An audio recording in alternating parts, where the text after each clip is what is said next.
kalau sudah datang haid, makanya kita ngomong haid ini karena sekali lagi erat hubungannya dengan ketentuan syariat yang lain. Jangan sampai memahami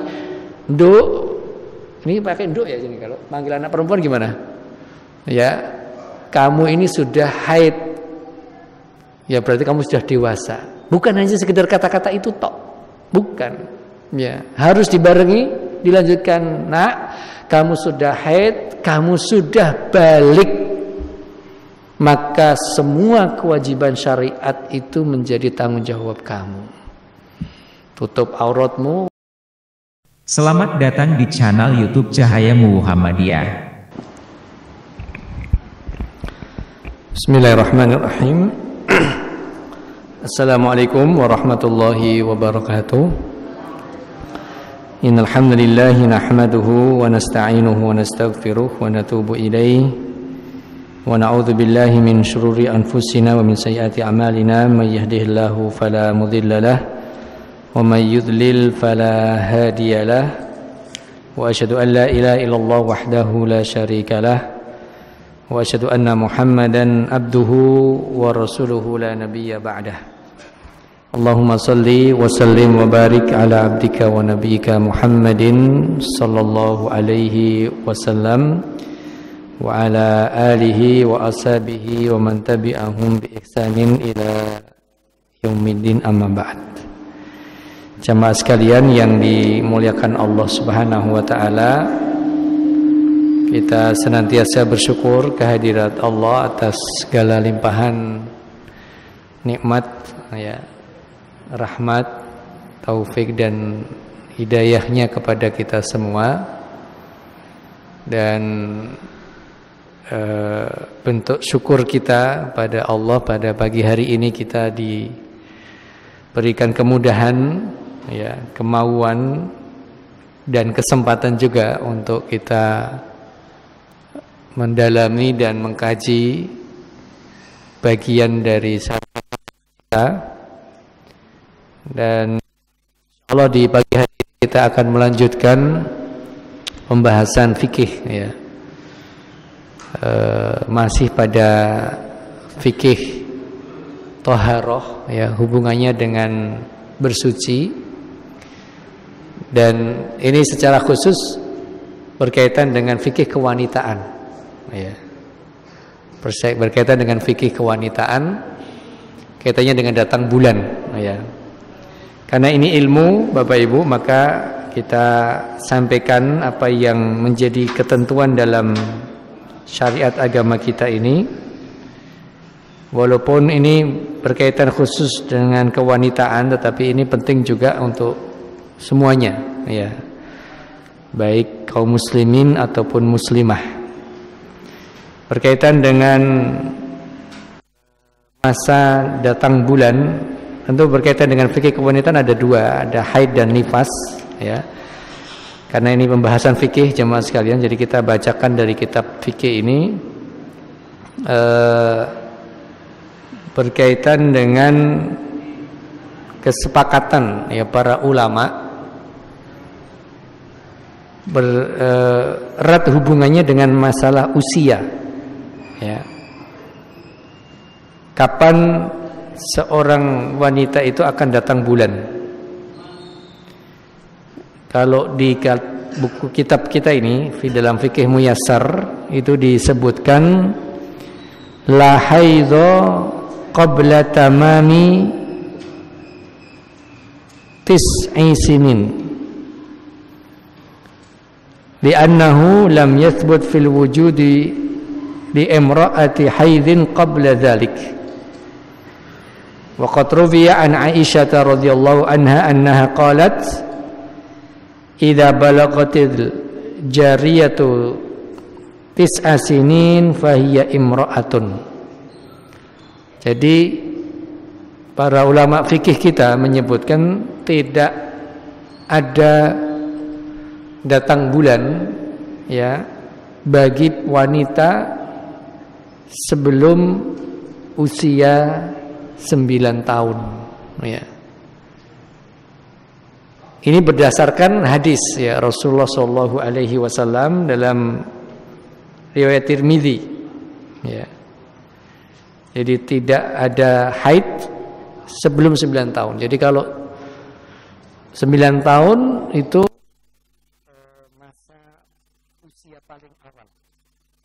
Sebagaimana riwayat dari Aisyah radhiyallahu anha bahwa beliau berkata, "Idza balaghatil jariyatu tis'a sinina fahiya imra'atun." Jika seorang wanita itu masuk pada usia 9 tahun, maka dia benar-benar ya menjadi seorang wanita. Yang masuk di sini adalah sangat mungkin dia akan mengalami masa datang bulan, ya. Jadi ini yang ada dalam kitab fikih ya jemaah sekalian, bahwa kaitannya dengan usia itu minimal 9 tahun, ya. Tapi saya mau bertanya pada ibu-ibu ini atau bapak-bapak yang punya anak perempuan, ada nggak yang sebelum 9 tahun sudah haid? Pernah menjumpai belum bapak ibu? Sebelum 9 tahun. Oh ya. Jarang ya. Ya jarang. Ya, jadi tapi ini jamaah sekalian, terutama kita semua bapak ibu yang memiliki anak gadis atau cucu mungkin gitu ya. Jadi sebelum 9 tahun itu sudah dipersiapkan pemahaman berkaitan dengan haid.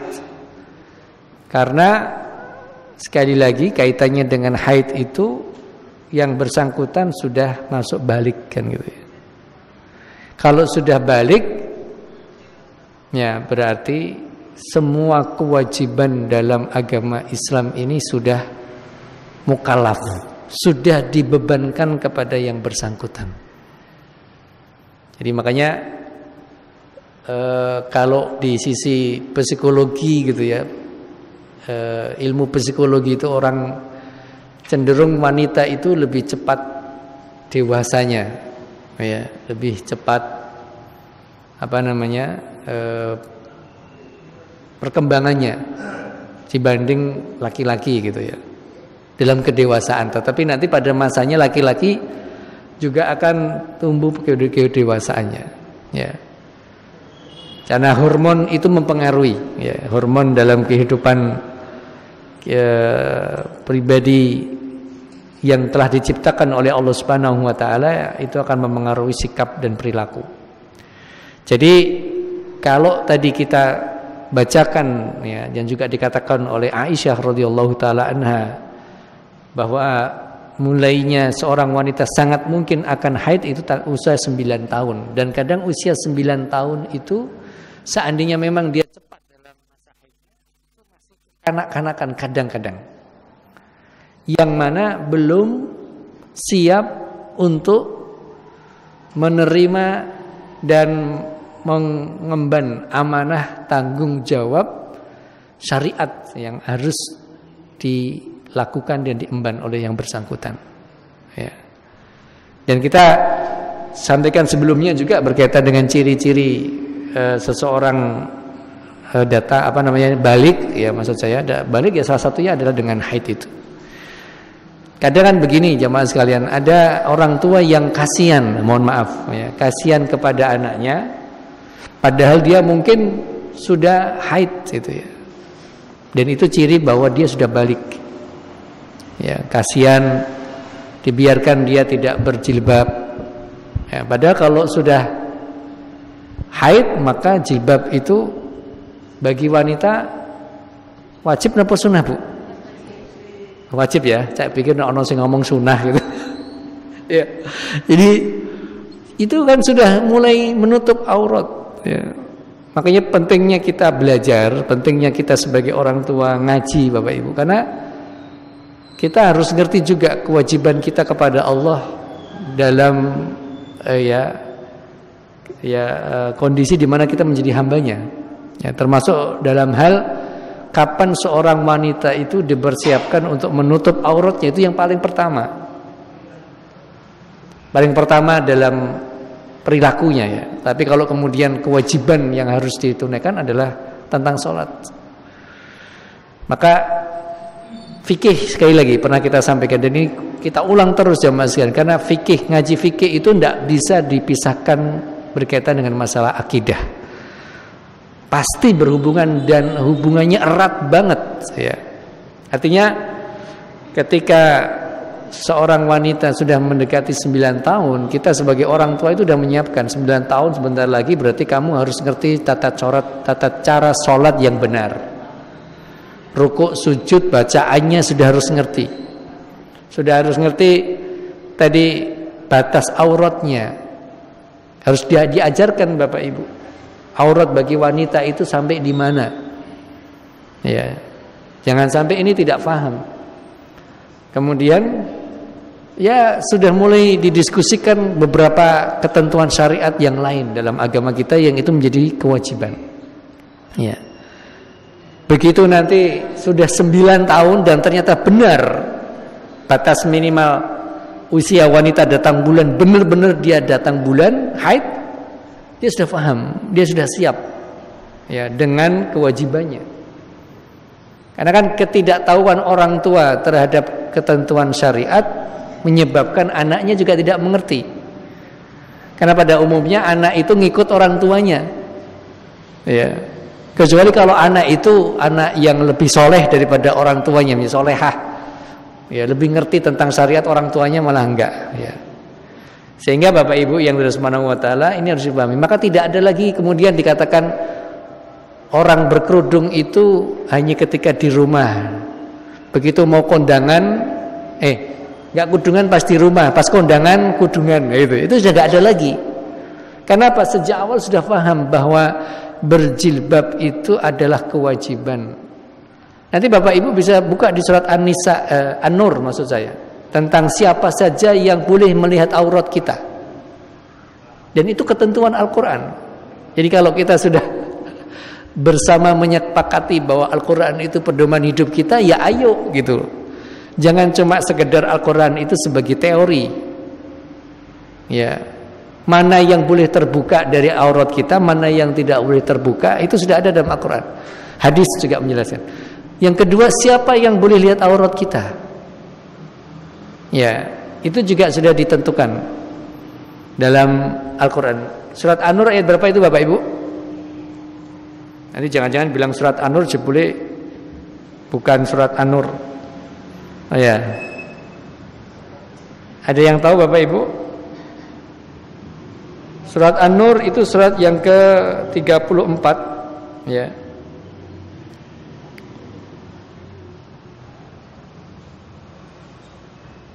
Surat An-Nur ayat 31 ya. Panjang itu Bapak Ibu. Monggo diwaos piyambak ya kan? Diwaos piyambak dengan dengan terjemahannya ya kan? Wa qul lil mu'minati yaghdudna min absarihinna wa yakhfadna furujahunna wa la yubdina zinatahunna illa ma dhahara minha wal yadribna bi khumurihinna ala juyubihinna wa la yubdina zinatahunna illa li buulatihinna. Nah ini di pertengahan ayat itu Allah sebutkan dia tidak boleh menampakkan auratnya kecuali kepada siapa? Li buulatihinna au abaihinna au abai buulatihinna au abnaihinna au abnai buulatihinna. Ini semua ketentuan syariat jemaah sekalian. Ya. Ini kalau sejak dini. Ya, sejak dini maksudnya saya hanya membacakan penggalan aja. Tapi Bapak Ibu, terutama yang perempuan, mohon maaf, para muslimah ini perlu membaca ayat ini. Dibaca, difahami, diamalkan. Kalau selama ini masih salah, silakan bertobat kepada Allah, memohon ampun kepada Allah Subhanahu wa taala. Karena hanya orang-orang tertentu saja yang boleh melihat batasan aurat kita. Pada ayat ini. Anak-anak boleh, suami boleh, orang tua boleh, ya kan? Selebihnya nggak boleh itu nanti. Nanti ada, silakan dibaca Bapak Ibu. Surat An-Nur, maksud kami, surat An-Nur, surat yang ke-34, ayat berapa itu tadi? 31. Makanya kalau sejak dini, sejak sekarang anak-anak gadis kita itu, karena Bapak Ibu ini kita nggak bisa mungkiri. Godaan terberat bagi laki-laki itu apa, Pak? Wah, bapak-bapak ini sok gak ngerti. Godaan terberat bagi laki-laki itu wanita. Iya kan? Makanya Islam memberikan aturan agar para wanita itu menutup auratnya. Ya. Kalau tadi Bapak Ibu saya tanya, berjilbab itu wajib apa sunnah? Wajib tadi langsung. Saya belum nanya, sebenarnya wajib ya kan. Nanti surat Al-Ahzab 59 itu dasarnya. Ya, Al-Ahzab ayat 59 ya ayuhan nabiyyu qul li azwajika wa banatika wa nisa'il mu'minin ayyudnina 'alaihinna min jalabibihinna, itu menjadi dasar. Itu tidak boleh dinegosiasi lagi. Maka harus difahami betul jamaah sekalian dan diamalkan. Karena itu untuk kebaikan dunia dan akhirat kita. Ini satu sisi. Sisi lain kaitannya dengan fikih, kembali ke sini jamaah sekalian. Karena tadi ketika itu sudah difahamkan pada anak kita, maka anak itu nggak akan memberontak.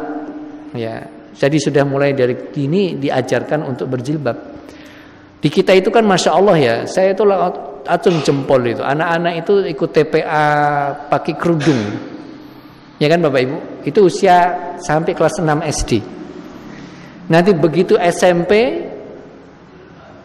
kerudungnya masih ada enggak? Alhamdulillah masih. Sebagian.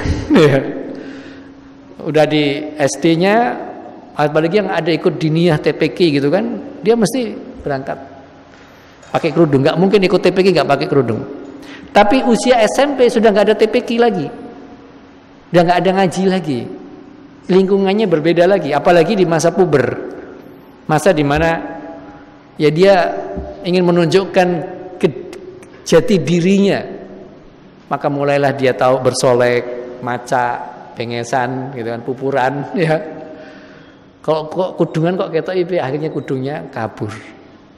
Padahal itu kewajiban. Kalau dilihat kayak gitu, loh kenapa kok anaknya nggak kudung? Oh, pantes, wong ibunya juga nggak kudungan, ya gitu. Jadi ibunya nggak ngajari. Itu ibunya kena tanggung jawab juga, itu nanti akan dimintai pertanggungjawaban pada Allah Subhanahu wa taala. Maka ini kesadaran seperti ini perlu ditanamkan pada saya dan kita semua. Saya termasuk yang bersyukur Bapak Ibu. Saya termasuk yang bersyukur karena Allah amanahkan pada saya anak laki-laki semua. Jadi nggak boleh kerudungan dia kan. Malah dosa naik kerudungan kan. Jadi saya sudah memilih istri yang kerudungan sejak awal. Alhamdulillah. Oh ya. Anak dikasih amanah laki-laki semua. Jadi saya agak ringan ini karena beban punya anak perempuan banyak dibanding laki-laki. Termasuk dalam menjaga auratnya, ya. Nah ini kalau sudah datang haid, makanya kita ngomong haid ini karena sekali lagi erat hubungannya dengan ketentuan syariat yang lain. Jangan sampai memahami nduk, ini pakai nduk ya ini kalau manggil anak perempuan gimana? Ya, kamu ini sudah haid, ya berarti kamu sudah dewasa. Bukan hanya sekedar kata-kata itu tok, bukan.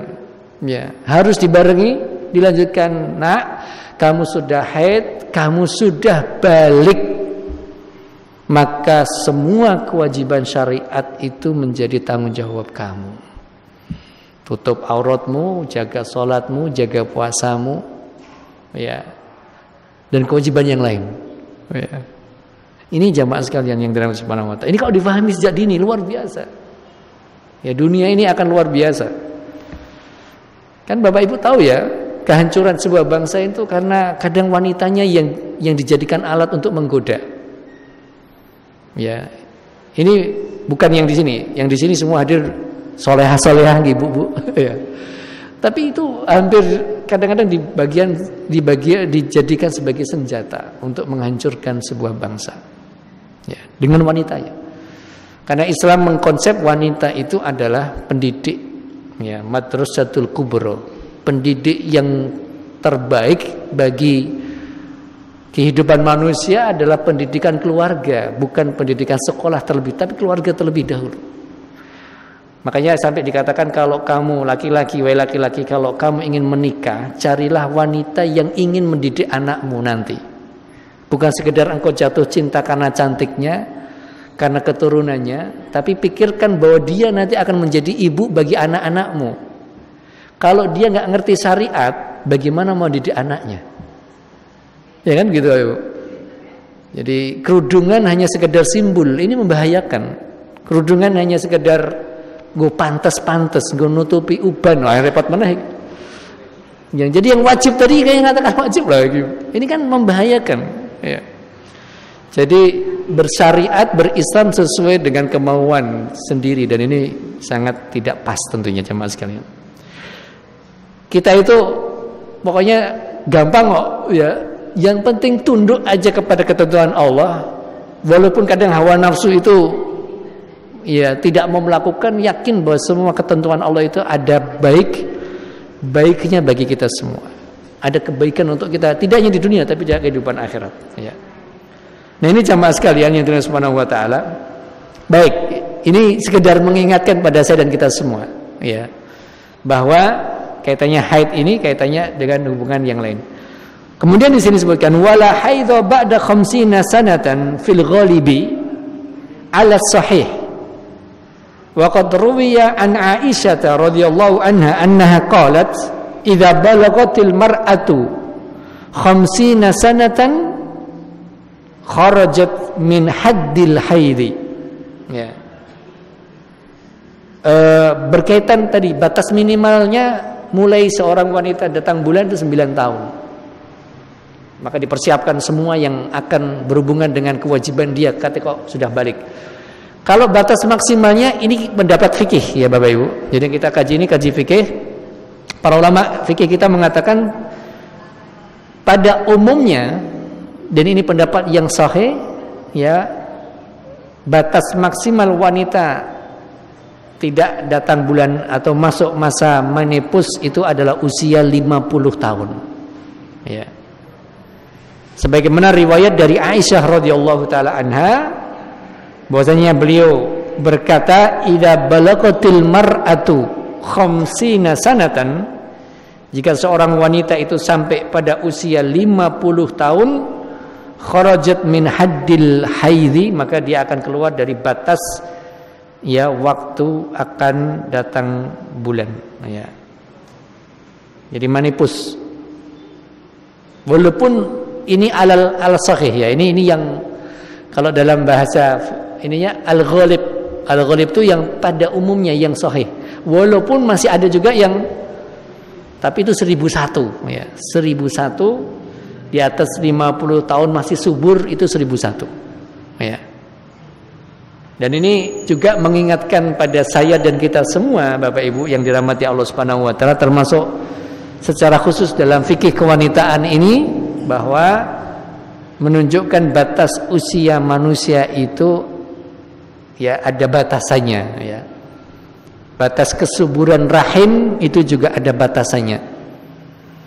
Dan itulah yang kemudian menjadi bagian dari ketetapan Allah Subhanahu wa taala. Allah menciptakan kita semuanya, ya, termasuk organ dalam kita sampai batas mananya, dan semua ciptaan Allah itu untuk menyempurnakan dan demi kesempurnaan saya dan kita semua sebagai hamba Allah Subhanahu wa taala, maka Allah juga Allah tetapkan ketentuan syariatnya, oh, ya. Ketentuan syariatnya yang berhubungan dengan kondisi badan kita, termasuk dari dalam masa subur seorang wanita, ya.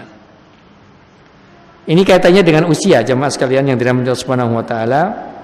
Kemudian siklus, ya, berkaitan dengan siklus wanita datang bulan, karena ini berhubungan juga dengan kewajiban sholat tadi kan jamaah sekalian, ya. Jadi ketika orang memahami siklusnya, maka dia akan bersegera untuk melakukan kewajiban syariatnya tanpa menunda-nunda, ya. Maka di dalam kitab fikih ini disebutkan wa ghalibuhu sita au sab'a li qaulihi sallallahu alaihi wasallam li Hamnata binti Jahash tahayyidi fi ilmi llahi sittata ayyamin au sab'ata thumma ighsili wa salli 24 yawman au 23 yawman kama yahidun nisa'u wa yadkhurna limiqati haidhihinna wa tahhirna. Rasulullah sallallahu alaihi wasallam mengabarkan pada kita semua dalam hadis yang sahih riwayat Imam Abu Dawud dan Tirmidzi, Rasulullah menyampaikan kepada seorang sahabiyah, seorang wanita di kalangan sahabat bernama Hamnah binti Jahash. Maka hadis Hamnah binti Jahash ini menjadi dalil, ya, dasar batasan minimal siklus haid seorang wanita. Dan ini semua berdasarkan wahyu, ya, berdasarkan dengan wahyu jamaah sekalian. Kalau toh sekarang ada ilmu kedokteran, ada ilmu keperawatan, itu baru-baru sekarang ini ya, abad-abad ini ngerti tentang masa itu. Tetapi Rasulullah SAW, dan ini menunjukkan ya kesempurnaan agama kita, agama Islam, itu sudah menyebutkan sebelumnya, sebelum ditemukan ya mungkin keilmuan dalam bidang medis. Rasulullah mengabarkan apa Bapak Ibu? Tahayyadhi fi ilmillah. Engkau akan mengalami masa datang bulan atau masa haid itu dengan ilmu Allah Subhanahu wa taala. Ya, jadi semuanya atas dasar kemahatauan Allah Subhanahu wa taala. Sittata ayyamin au sab'ata. Ya. Jadi Allah Subhanahu wa taala dengan ketetapannya, dengan ilmunya, dengan kemahatauannya menetapkan kepada para wanita siklus masa haidnya itu 6 atau 7 hari. Ya. Ini yang umum. Yang umum, ya. Tsumma ightasili wa shalli arba'atan wa 20 yawman. Maka engkau akan setelah selesai masa itu 6 atau 7 hari itu engkau akan mandi. Ya, dan kita sudah jelaskan kaitannya dengan tata cara mandi junub, ya, mandi besar. Wasolli, engkau akan salat arba'atan wa 20 yauman, 24 hari. Au salasatan wa 20 yauman, atau 23 hari. Kama yahidun nisa wa yathurna limiqati haidihinna wa tahhirna. Sebagaimana yang itu juga akan dialami oleh semua wanita pada siklus atas ilmu Allah Subhanahu wa taala itu tadi, maka kemudian mereka akan bersuci dari masa haidnya. Ya. Ini jamaah sekalian yang dimuliakan Allah Subhanahu wa taala, maka ini perlu disadari ya, sekali lagi jamaah sekalian yang dirahmati Allah Subhanahu wa taala. Allah sudah menciptakan ini bahwa wanita itu akan datang masa haidnya dan dia sholat dalam 1 bulan antara 23 atau 24 hari saja. Maka sampai Rasulullah mengabarkan, mohon maaf, dan ini sabda Rasulullah. Rasulullah menyebutkan, wahai wanita, Anda itu naqisatuddin, Anda itu berkurang dari sisi agamanya. Ya. Kenapa? Karena datang masa haid itu. Masa haid itu kan kemudian berkonsekuensi pada ibadah yang lain yang itu tidak bisa dilakukan. Ya. Oleh karenanya, mohon maaf sekali lagi, Rasulullah juga mengingatkan ketika Rasulullah selesai khutbah Idul Fitri, maka kemudian Rasulullah datang kepada para sahabiat dan menasihati secara khusus bahwa Anda para wanita, saya melihat banyak penduduk neraka itu dari kalangan wanita. Maka bertakwalah kalian kepada Allah dan taatlah kalian kepada suami-suami kalian. Ya. Ini bukan saya ngomong Bapak Ibu. Ya. Itu hadis sahih, Rasulullah mengabarkan itu. Maka ini bapak-bapak dan kita semua, itu, apalagi yang sudah beristri, wah itu tanggung jawabnya tambah. Yang punya anak perempuan juga begitu Bapak Ibu. Hadis ini tidak bisa dihapus, tidak bisa dihapus. Dan itu dilihat oleh Rasulullah ketika beliau Isra dan Mi'raj atas izin Allah Subhanahu wa taala. Ya, bahwa saya melihat dalam makna hadis itu, kata Rasulullah, kebanyakan penduduk wanita itu, penduduk neraka itu dari kalangan wanita. Ya.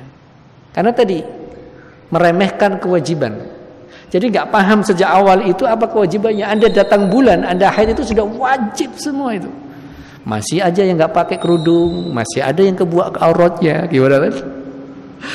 Belum lagi sholatnya, berkurang sholatnya. Kenapa? Karena tadi Rasulnya menyebutkan antara 23-24 hari aja. Ya, oleh karenanya ketika seorang wanita datang bulan, jamaah sekalian bahagia rahimakumullah, ada yang diharamkan bagi mereka, termasuk ketika datang haid, apalagi tambah 40 hari. Tapi itu sudah ketetapan Allah Bapak Ibu jamaah sekalian. Jadi ibu-ibu juga jangan mengatakan menyesal bahwa telah diciptakan bagi seorang wanita. Tidak, justru di situ ada kelebihan yang lain. Tidak ada generasi ya Bapak Ibu di muka bumi ini kalau nggak ada wanita. Dan tidak mungkin laki-laki melahirkan, betul nggak Pak? Ya. Dan persalinan yang dilakukan oleh setiap wanita dalam rasa sakitnya, seandainya dia meninggal maka syahid dan dijamin masuk surga. Ya. Semuanya ada plus minusnya, ada keistimewaan masing-masing, Bapak Ibu. Tapi hal ini ya kemudian karena ini syariat, ya karena ini ketentuan dan Allah yang sudah menciptakan itu bagi saya dan kita semua. Dan siklusnya tadi 6-7 hari berarti masa sholatnya. Itu pun kadang sholatnya masih ditunda-tunda. Iya nggak Bu? Walau takon ke ibu-ibu ya. Jadi kadang ini tantangannya berat ini, mohon maaf. Sudah datang bulan 6-7 hari nggak sholat selama 1 bulan. Dikasih waktu 23-24 hari untuk sholat, itu pun kadang ya sholatnya, apalagi kalau udah punya anak ya Bapak Ibu, gua itu diuji dengan anak itu. Mau sholat maghrib anaknya nangis, ya nggak tega. Akhirnya sholatnya diundur-undur mendekati waktu isya kan gitu. Ini contoh, ini banyak kondisi di mana ya setiap kita ya itu dihadapkan dengan ujian keimanan kita pada Allah Subhanahu Wa Taala. Ya. Oleh karenanya kita sebutkan di sini ketika datang masa haid itu dan masa nifas, karena ini datang ya darah kebiasaan wanita kan hubungannya dengan dua hal itu. Kita sudah tahu bersama jamaah sekalian apa saja yang dilarang ketika datang bulan, baik itu haid ataupun nifas. Kalau nifas kan 40 hari, lebih lama lagi itu. Maka jamaah sekalian, terutama para wanita ini, ya ketika datang bulan kan berarti dia nggak sholat. Masanya akan jauh dari Allah Subhanahu Wa Taala. Hormonnya juga sedang tidak stabil, ya. Sedang tidak baik-baik saja. Ya, maka ya, setiap wanita juga harus menjaga diri. Ya, bukan berarti ketika tidak sholat maka bebas dari kewajiban, tetapi paling minimal tetap melakukan zikir harian, gitu ya. Paling minimal itu melakukan zikir harian untuk menjaga keimanan, karena dia nggak sholat.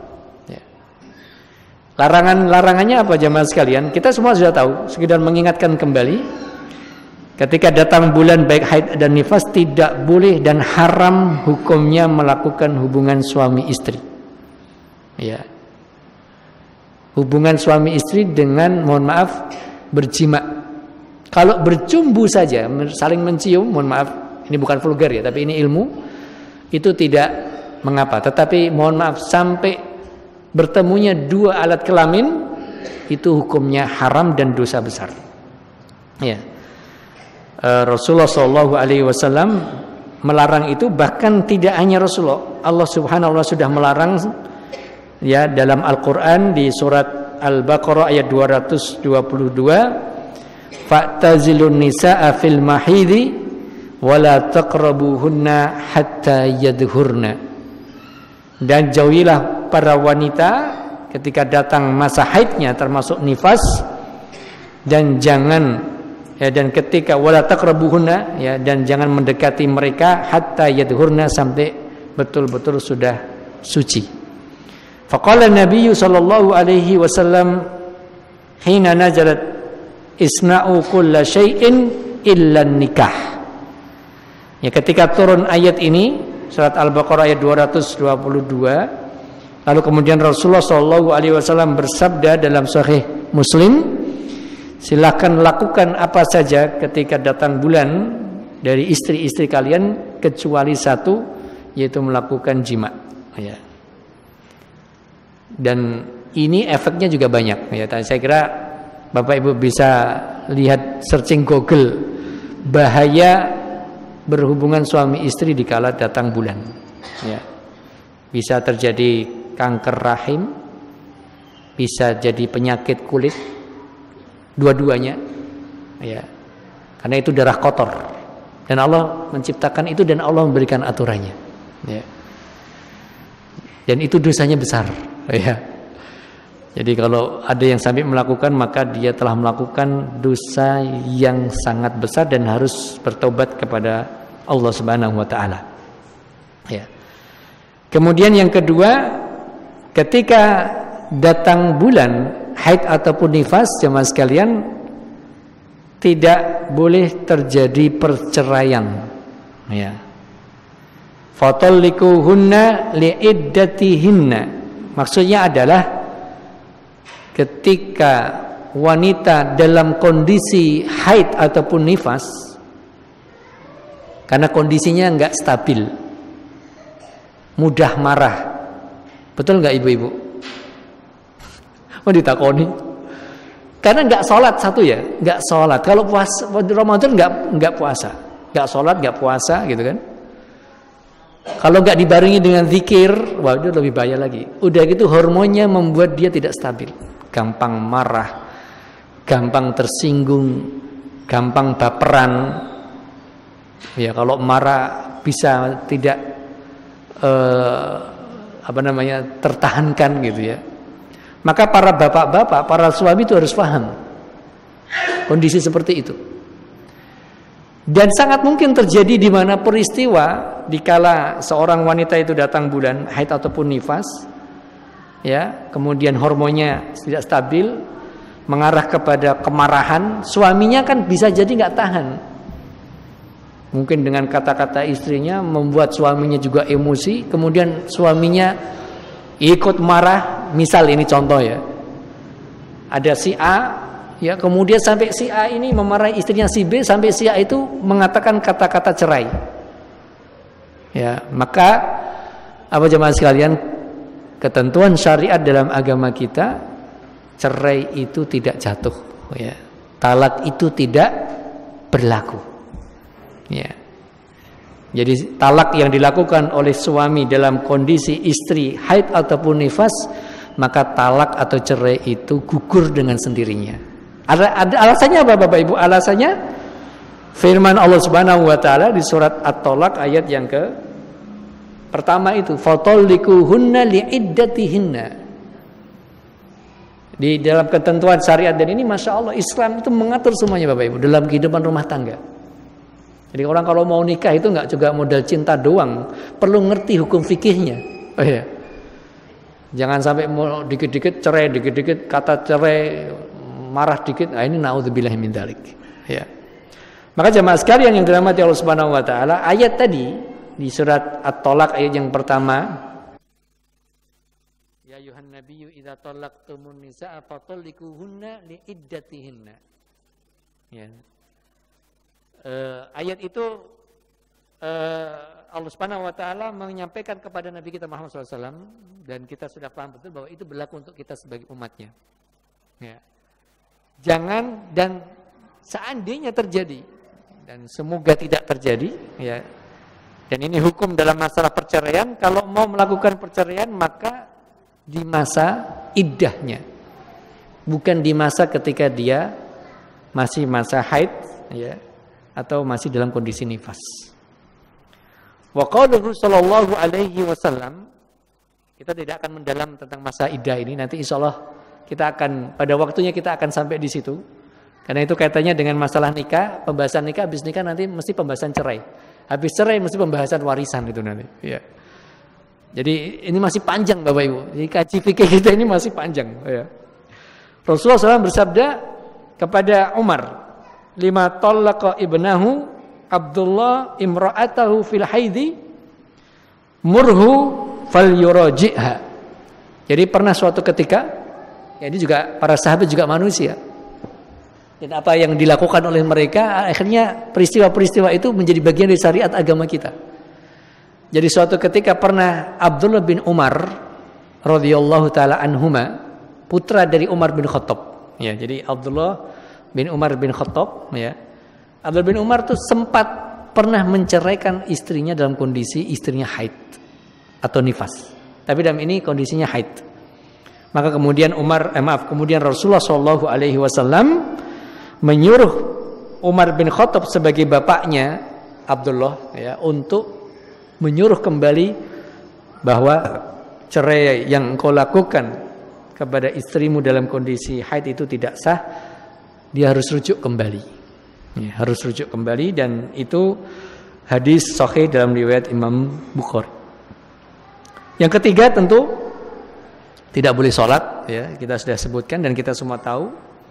Walaupun pengen, ya Bapak Ibu, walaupun pengen tetap menjadi wanita solehah, datang bulan pengen sholat, tetap sholatnya nggak sah. Ya. Kenapa? Karena Rasulullah Shallallahu Alaihi Wasallam pernah bersabda dan mengatakan kepada Fatimah binti Abi Hubeish, Fatimah binti Abi Hubeish, dalam sabdanya beliau mengatakan, "Idza aqbalatil haidatu fada'is shalah." Jika datang masa haid, maka tinggalkanlah sholat. Yang keempat, puasa. Rasulullah Shallallahu Alaihi Wasallam bersabda, "Alaysa ihdakunna idza hadat lam tasum wa lam tusalli?" Qulna bala. Jadi Rasulullah Shallallahu Alaihi Wasallam dalam riwayat Imam Bukhari mengabarkan dan bertanya kepada para sahabiat, para muslimah di masa itu dengan pertanyaan, tidakkah kalian ketika datang bulan kalian tidak puasa dan tidak sholat? Maka semua wanita itu mengatakan, ya wahai Rasulullah. Artinya kami tidak sholat dan kami tidak puasa. Yang kelima adalah tidak boleh melaksanakan tawaf di Ka'bah, sebagaimana sabda Rasulullah Shallallahu Alaihi Wasallam kepada Aisyah radhiyallahu taala anha, ketika datang bulan, maka kemudian Rasulullah bersabda, "If'ali ma yaf'alul haju ghaira alla tatufi bil baiti hatta tadhuri." Jadi Rasulullah mengatakan kepada Aisyah radhiyallahu taala anha, lakukan apa yang dilakukan oleh jamaah haji. Artinya apa? Wahai Aisyah, kamu mau wukuf di Arafah, boleh. Mau mabit di Muzdalifah, boleh. Mabit di Mina, boleh. Lempar jumrah Aqabah, boleh. Lempar jumrah ula wusta Aqabah, boleh. Kecuali satu. Mau sa'i, boleh. Kecuali satu. Kamu tidak boleh tawaf, ya, di Ka'bah kecuali datang masa sucimu. Ya. Lalu kemudian kita sampaikan jamaah sekalian, dan ini kemudian pendapat para ulama kita, karena waktu itu kondisi Aisyah radhiyallahu taala masih longgar waktunya. Ketika beliau melaksanakan ibadah haji, itu masih di awal-awal haidnya, ya, dan kemudian masih ada waktu longgar lama untuk kembali ke Madinah. Maka kemudian dalam fikih kontemporer, ya, hari ini jamaah sekalian, ketika kemudian datang bulan, di masa datang bulan dan itu mendekati kepulangan di negeri kita, misalnya kok dilalanya belum melaksanakan tawaf wada, misalnya kok dilalahnya datang haid, maka ya para ulama membolehkan untuk tetap melaksanakan tawaf dalam kondisi haid, dengan syarat harus menjaga tidak menetes darah haidnya. Alasan ini kenapa jemaah sekalian? Karena ya mendekati kepulangan ke tanah air, ya, dan kemudian tidak mungkin juga, ya, kita ini di Indonesia terutama ingin melaksanakan haji di tahun yang akan datang. Jadi pertimbangan masa tunggu waktu haji yang panjang dan jarak yang jauh dari kita Indonesia ke Arab Saudi itu, ya, maka sebagian ulama hari ini membolehkan wanita melaksanakan tawaf dalam kondisi haid karena itu adalah kedaruratan, dengan syarat tidak boleh ada darah yang menetes di tanah atau di Masjidil Haram maksud saya. Kemudian yang keenam, tidak boleh membaca Al-Quran, ya, bagi wanita yang sedang datang bulan, kecuali dalam kondisi yang mendesak, ya. Seperti kalau dia ingin murajaah hafalan Al-Qur'annya tanpa menyentuh mushaf tentunya. Jadi tanpa menyentuh mushaf, kalau menyentuh mushaf jelas tidak boleh. Kalau dia seorang hafidhoh misalnya, hafidhoh yang hafal Quran, lumayan 7 hari tidak baca Quran kan hafalannya bisa berkurang atau bahkan bisa hilang, gitu ya. Maka dengan alasan untuk menjaga hafalannya, dibolehkan dia memurajaah hafalan Al-Qur'annya tanpa menyentuh mushaf. Atau dia seorang guru Quran, ya. Dia seorang guru, datang bulan dan dia harus mengajari Al-Quran kepada anak-anak didiknya, maka ini boleh tanpa menyentuh mushaf Al-Quran, ya. Ini jikalau ya dalam kondisi kedaruratan seperti itu maka dibolehkan. Yang ketujuh sudah kita sebutkan tadi, tidak boleh menyentuh Al-Quran. Yang kedelapan, ya, tidak boleh masuk ke masjid dan tinggal berada di dalam masjid kecuali dalam kondisi darurat lagi, yaitu untuk menghadiri pengajian. Itu masih ada yang membolehkan dengan syarat tadi, tidak boleh ada yang menetes. Nah, jemaah sekalian yang dirahmati Allah Subhanahu wa taala, kemudian beberapa kewajiban yang harus dilakukan ketika seseorang sudah datang bulan, maka dia harus ngerti hukum mandi besar, konsekuensinya tadi, ya harus ngerti tentang kewajiban mandi besar. Berarti dia sudah balik. Kalau sudah balik berarti sudah kita sebutkan di awal tadi harus menutup auratnya, ya, tidak boleh terbuka auratnya, harus berjilbab, ya. Yang ketiga, dia ada masa iddah, ya, ketika terjadi peristiwa mungkin perceraian atau ditinggal mati suaminya, ya. Itu semua ada ketentuan masa iddahnya, ya. Itu hukum yang berhubungan dengan ketika seseorang wanita datang bulan.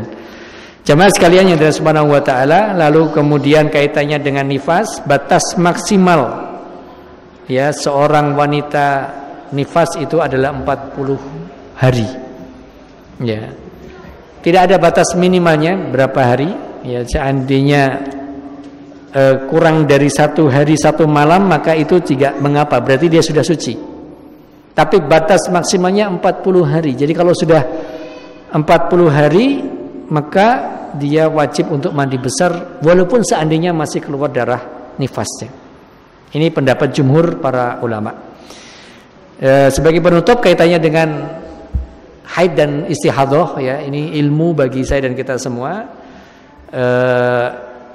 Kapan itu dikatakan darah haid, kapan itu disebut darah istihadhah, ini kembali kepada kebiasaan. Yang pertama adalah siklus tadi. Ketika siklus yang dikabarkan oleh Rasulullah tadi dalam hadis yang sahih, maksimal 6-7 hari. Kalau sudah 7 hari kemudian di hari ke-8 keluar darah, berarti itu bukan darah haid, itu darah istihadhah.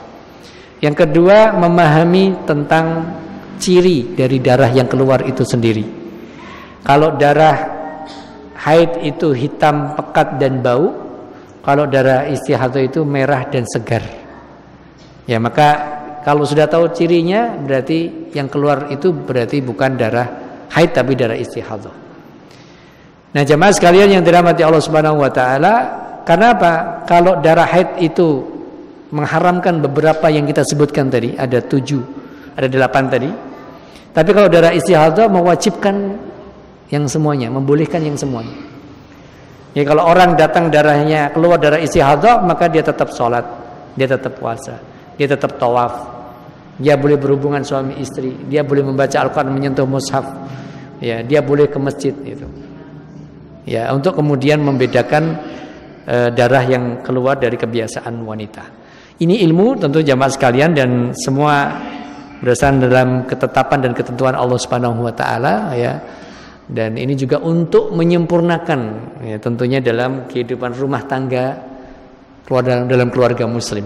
Ya, jadi kalau tahu ilmunya, tahu ketentuannya, maka bisa menjaga batasan-batasan syar'i, mana yang boleh, mana yang tidak, sehingga akan semakin sakinah ya, mawaddah warahmah. Itu tidak hanya sekedar masalah harta, tidak hanya masalah ya papan sandang, tapi juga dalam masalah fikih juga berkaitan dengan syariat, karena itu berhubungan dengan keimanan kita kepada Allah Subhanahu wa taala. Beberapa makatan Bapak Ibu yang bisa kita sampaikan pada kesempatan pagi hari ini, mudah-mudahan yang dianggap sepele dan sederhana ini, tapi ini bukan sepele dan sederhana sebenarnya, tapi ini bahkan menjadi bagian dari kesempurnaan dalam kita berislam. Mudah-mudahan bermanfaat bagi saya dan kita semua. Lebih dan kurangnya saya mohon maaf. Wallahu ta'ala alam. Wassalamualaikum warahmatullahi wabarakatuh.